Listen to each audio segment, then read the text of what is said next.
સુરત જિલ્લાના માંગરોળ તાલુકાના પીપોદરા જેડીસી વિસ્તારમાં રૂપિયાની લેતી દેતી મામલે એક હત્યાની ઘટના સામે આવી છે।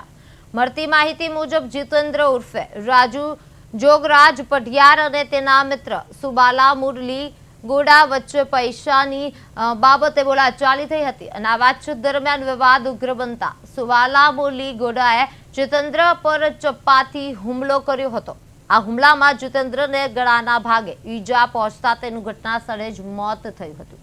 ઘટના બાદ આરોપી ત્યાંથી ફરાર થઈ ગયો હતો અને મૃતકના સાળાએ સમગ્ર ઘટનાની જાણ પાલોદ પોલીસને કરતા પોલીસે તાત્કાલિક ઘટના સ્થળે પહોંચી તપાસ શરૂ કરી હતી। પોલીસે હત્યાના આરોપી સુબાલા મોલી ગોડા તેમજ એક અજાણ્યા શખ્સને વોન્ટેડ જાહેર કરી અને તેમની શોધખોળ માટે કાર્યવાહી હાથ ધરી છે। જીતેન્દ્ર પઢિયારનું ચપ્પાથી હુમલામાં મોત થયું છે, જેમાં પૈસાની બાબતે આ વિવાદ સર્જાયો હતો। જ્યારે બોલાચાલી બાદ મામલો ઉગ્ર બન્યો હતો અને પાલોદ પોલીસે તપાસ હાથ ધરી છે અને બે શખ્સોને વોન્ટેડ જાહેર કરવામાં આવ્યા છે।